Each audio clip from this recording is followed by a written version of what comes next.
Hello friends, health paradise के episode number 5 की बात करते हैं। और सबसे पहले हमें सागिरी नज़र आती है जो कि बेहोश हो गई थी और अब उसे होश आ चुका है और उसे बताया जाता है कि वो उन पॉइजनस बटरफ्लाइज की वजह से बेहोश हो गई थी। और उसके साथ का यमाडा वॉरियर गेंजी उसे बोलता है कि ये जगह तुम जैसी लड़कियों के लिए नहीं बनी है और तुम्हें वापस लौट जाना चाहिए। तो वो उससे बोलती है कि मुझे गाबी मारू पे नज़र रखनी है और फिर वो गाबी मारू के पास जाती है जहाँ पे गाबी मारू उन सब लोगों के लिए खाना बना रहा है और उन चीज़ों से खाना बना रहा है जो चीज़ें इस जंगल में मौजूद है और उसने जाकर इकट्ठा की है। और फिर वो उन सबको बोलता है कि जब मैं इस जंगल में घूम रहा था मुझे कुछ भी अननेचुरल चीज़ें खाने के लिए नहीं मिली और ये सारी चीज़ें बिल्कुल नॉर्मल है। और फिर वो सब लोग साथ में बैठते हैं और बातें करने लगते हैं जहाँ पे गाबी मारू बोलता है कि जब मैं गेंजी के साथ में इस आइलैंड के चक्कर काट रहा था तो मैं ये सोच रहा था कि यहाँ के जो मॉन्स्टर्स हैं वो यहाँ पे कैसे आए और उन्हें किसने बनाया, ये अभी भी एक मिस्ट्री है और हमें इस बारे में कुछ भी पता नहीं चला। तब सागिरी बोलती है कि ऐसा तो हो नहीं सकता और इस बात पे यकीन करना भी बहुत डिफ़िकल्ट है कि यहाँ पे कभी लोग रहते होंगे और ये जगह बिल्कुल ही अननेचुरल सी लगती है और ये मॉन्स्टर्स भी बिल्कुल अननेचुरल और मिस्टीरियस लगते हैं और ऐसा लगता है कि हमें किसी दूसरी दुनिया में फेंक दिया गया हो। तभी गाबी मारू उनसे बोलता है कि ये मॉन्स्टर्स बिना किसी को खाए पिए जिंदा रह सकते हैं और ऐसा तभी हो सकता है कि जब इन्होंने एलिक्सिर ऑफ लाइफ को टेस्ट किया हो और ये लोग इमॉर्टल बन गए हों। और तब वो बोलता है कि हमें भी वो एलिक्सिर ऑफ लाइफ यहाँ पे मिल सकता है और हमें उसे ढूंढते रहना चाहिए क्योंकि वो हमें मिल भी सकता है और हम यहाँ से ज़िंदा वापस भी जा सकते हैं। और तभी सागिरी अकेली होती है और गेंजी उसके पास फिर से जाता है और उससे बोलता है कि तुम्हें यहाँ से तुरंत चला जाना चाहिए क्योंकि तुम यामाडा क्लैन के चीफ की बेटी हो और तुम्हारी ये ड्यूटी है कि तुम यामाडा क्लैन को आगे बढ़ाओ, शादी कर लो और बच्चे पैदा करो। ये लड़ाई करना तुम्हारा काम नहीं है। और सागिरी सोचने लगती है कि वो यहाँ पे लड़ाई करने आई है और सबको ये प्रूफ करने आई है कि वो एक वॉरियर बन सकती है और लड़की होने से उस पर कोई फ़र्क नहीं पड़ने वाला। उसके पास भी वही सारी स्किल्स है जो कि बाकी यामाडा वॉरियर्स के अंदर है।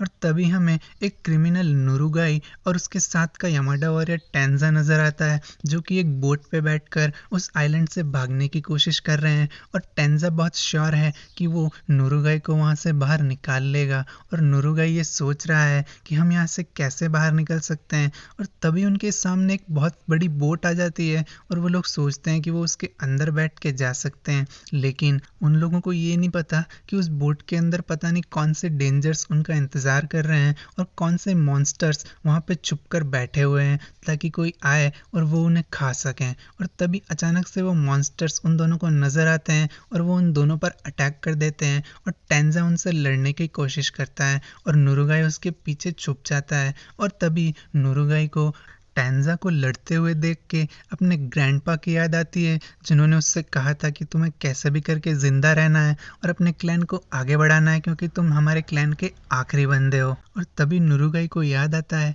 कि एक समुराई ने उसके क्लैन के सारे लोगों को जान से मार डाला था और सिर्फ उसे ज़िंदा छोड़कर उसे पकड़ लिया था और उसे एक क्रिमिनल करार दे दिया था। और अब उस क्रिमिनल की बारी है कि वो उन सब लोगों से बदला ले जिन्होंने उसके क्लैन को मारा है। और जब वो नुरुगाई जेल में था तब टेंजा उससे मिलने आया था और उसने कहा था कि तुम जैसा बच्चा कभी भी एक क्रिमिनल नहीं हो सकता और मैं तुम्हें यहाँ से बाहर निकाल कर ही रहूँगा। और तभी उन दोनों को एक यामाडा वॉरियर नज़र आता है जिसकी बॉडी से बहुत सारे फ्लावर्स निकल रहे हैं और उसे होश भी नहीं है कि वो ज़िंदा है भी या नहीं। और सडनली वहाँ बहुत सारे मॉन्स्टर्स आ जाते हैं और वो उन लोगों को चारों तरफ से घेर लेते हैं। टेंजा अपनी तलवार निकालता है और एक एक करके उन मॉन्स्टर्स से लड़ने लगता है, पर नुरुगाई अब हार मानने लगता है और वो सोचता है कि अब वो मरने ही वाला है और अपने क्लैन के लोगों के पास दूसरी दुनिया में जाने वाला है। लेकिन टेंजा कुछ और ही सोच रहा होता है और वो नुरुगाई के अंदर फिर से कॉन्फिडेंस भर देता है और फिर वो दोनों मिलकर उन मॉन्स्टर्स से लड़ने लगते हैं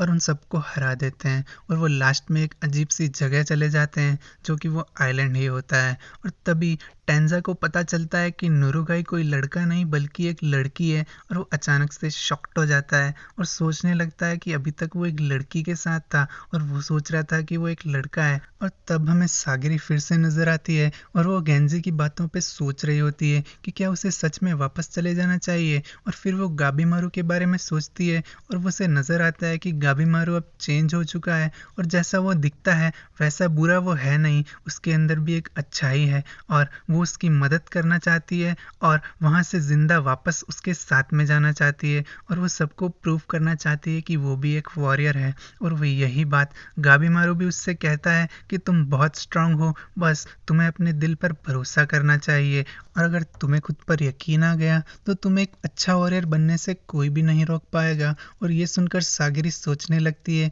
कि वो वहीं पर रहेगी और एक वॉरियर की तरह वहाँ लड़ेगी और जीत कर ही उस आइलैंड से वापस जाएगी। और यही बात वो गेंजी के सामने आने पर गेंजी से कहती है कि मैंने डिसाइड किया है कि मैं यहीं रहूँगी और एक वॉरियर की तरह लड़ाई करूँगी, क्योंकि जब से मैं छोटी हूँ तब से मुझे लड़की कहकर एक कमज़ोर इंसान समझा जाता है और मैं सबको ये प्रूव करना चाहती हूँ कि वो सब लोग गलत हैं और मैं भी एक वॉरियर बन सकती हूँ। वो गेंजी के सामने झुक जाती है और उससे रिक्वेस्ट करने लगती है कि प्लीज़ मुझे एक चांस दे दो ये प्रूव करने का कि मैं भी एक अच्छी वॉरियर हूँ और उन सब लोगों के मुंह बंद करने का। और वो अपनी तलवार निकाल लेती है और गेंजी उसकी बातों को सुनकर शॉक्ड हो जाता है और सडनली सागिरी को एक बड़ा सा मॉन्स्टर नजर आता है जो कि गेंजी के बिल्कुल पीछे ही खड़ा होता है और वो बहुत ही डेंजरस लग रहा होता है और सडनली वो गेंजी पर अटैक कर देता है और उसे इंजर्ड कर देता है और सागिरी उसे देखकर बहुत ही ज़्यादा घबरा जाती है और सोचने लगती है कि अब उसे क्या करना चाहिए